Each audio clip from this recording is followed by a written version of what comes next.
दोस्तों, एक सवाल।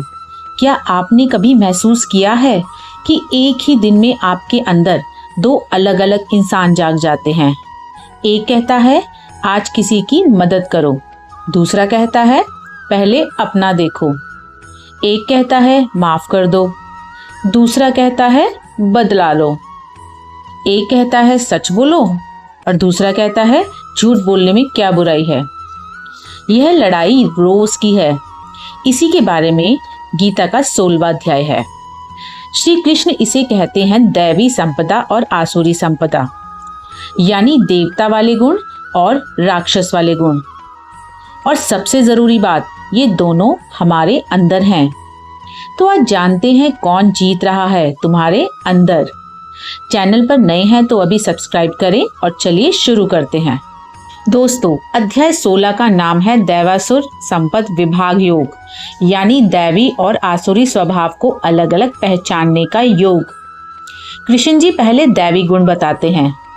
अभय यानी निडरता, सत्व संशुद्धि यानी मन की पवित्रता, ज्ञान सीखने की लगन, दान बिना अपेक्षा के देना, दम इंद्रियों पर काबू, अहिंसा किसी को कष्ट ना देना, सत्य हमेशा सच बोलना, क्रोध ना करना, त्याग जो जरूरी नहीं उसे छोड़ देना, शांति किसी की चुगली ना करना, दया सब पर करुणा रखना, लालच ना करना, विनम्रता घमंड ना करना। 26 दैवी गुण। कृष्ण जी कहते हैं ये गुण तुम्हें मुक्ति की तरफ ले जाते हैं। अब आसुरी गुण। दंभ यानी दिखावा, घमंड, अभिमान, क्रोध, कठोरता, अज्ञान। ऐसे लोग सोचते हैं यह दुनिया झूठी है, कोई भगवान नहीं है, बस मैं ही सब कुछ हूँ, जो चाहूँ वो करूँ। वो सिर्फ अपने लिए जीते हैं, दूसरों को नुकसान पहुँचाने में उन्हें कोई गिल्ट नहीं होता। और फिर कृष्ण जी कहते हैं आसुरी स्वभाव वाले लोग 3 दरवाजों से नरक में जाते हैं। वो 3 दरवाजे हैं काम, अत्यधिक इच्छाएं, वासना, क्रोध, गुस्सा जो सोचने की शक्ति छीन ले, लोभ, लालच जो कभी नहीं भरता। और अंत में कृष्ण जी कहते हैं शास्त्र ही तुम्हारा मार्गदर्शक है, जो शास्त्र कहे उसके अनुसार चलो, यानी अपनी मनमानी से नहीं, सही ज्ञान और सदाचार के रास्ते पर चलो। अब इसको आज की जिंदगी से जोड़ते हैं। दोस्तों, हर ऑफिस में 2 तरह के लोग होते हैं।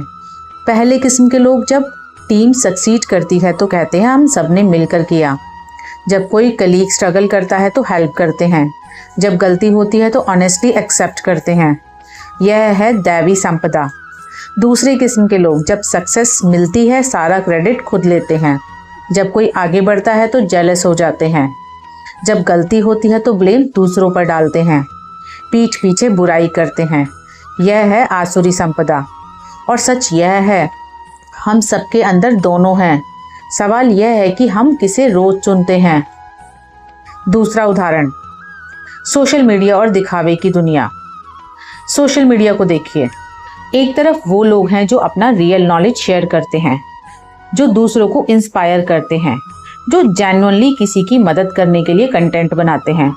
यह है दैवी संपदा। और दूसरी तरफ वो लोग जो सिर्फ दिखावे के लिए पोस्ट करते हैं, जो दूसरों को नीचा दिखाकर खुद को बड़ा साबित करते हैं, जो हेट कमेंट्स करते हैं, जो फेक लाइफ दिखाते हैं। कृष्ण जी ने उन्हें दंभ कहा, यानी दिखावा। वो आज सोशल मीडिया पर सबसे ज्यादा दिखता है।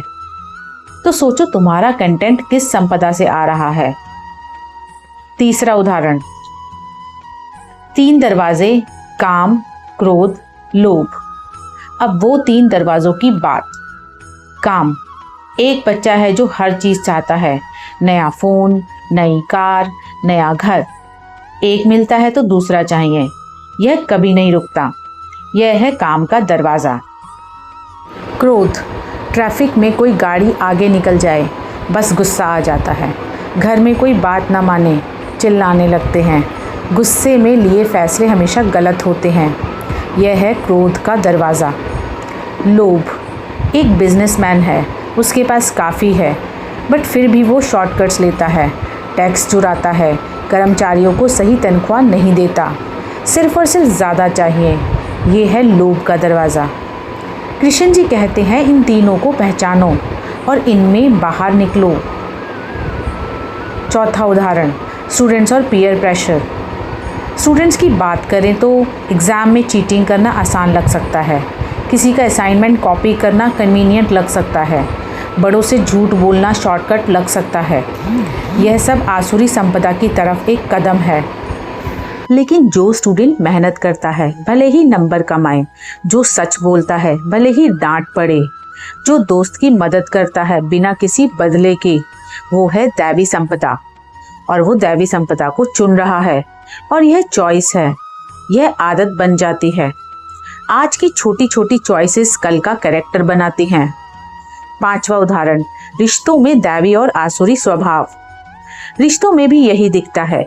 दैवी स्वभाव वाला इंसान माफ करना जानता है, सुनता है, सिर्फ जवाब देने के लिए नहीं, दूसरे की खुशी में खुश हो जाता है, अपनी गलती मानता है।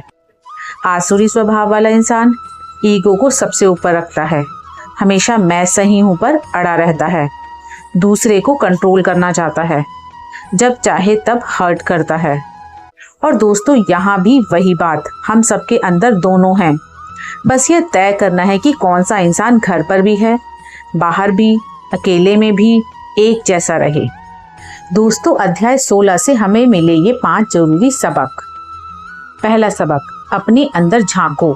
दैवी और आसुरी दोनों हमारे अंदर हैं, पहले उन्हें पहचानो।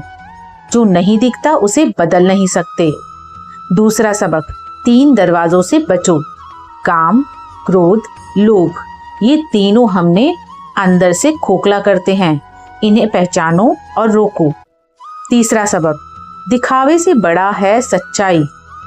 सोशल मीडिया पर कितने लाइक्स मिले यह नहीं, असली सवाल यह है कि तुम अकेले में कैसे हो।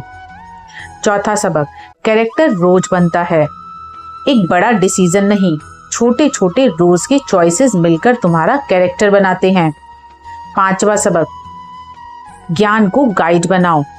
जब कंफ्यूजन हो तो सही ज्ञान की तरफ जाओ। शास्त्र हो, अच्छी किताबें हो, सही मेंटोर हो, उनकी बात सुनो। दोस्तों अध्याय 16 की सबसे बड़ी बात, तुम्हारे अंदर देवता भी है और राक्षस भी। जिसे तुम रोज खाना खिलाते हो वो बड़ा होता है, तो आज से अपने देवता को खाना खिलाओ। अगर ये वीडियो अच्छी लगी तो लाइक करें, शेयर करें और कमेंट में बताएं वो कौन सा एक दैवी गुण है जिसे तुम अपनी जिंदगी में और मजबूत करना चाहते हो। प्लेलिस्ट का लिंक नीचे है, पूरी भगवत गीता सीरीज एक जगह। अगला अध्याय चैप्टर 17, श्रद्धात्रय विभाग योग, यानी 3 तरह की श्रद्धा, 3 तरह का खाना, 3 तरह की पूजा। क्या तुम्हारी श्रद्धा सात्विक है, राजसिक है या तामसिक? जानने के लिए अगला वीडियो जरूर देखें। तब तक स्टे ग्राउंडेड, फ्लाई हाई। जय श्री कृष्णा।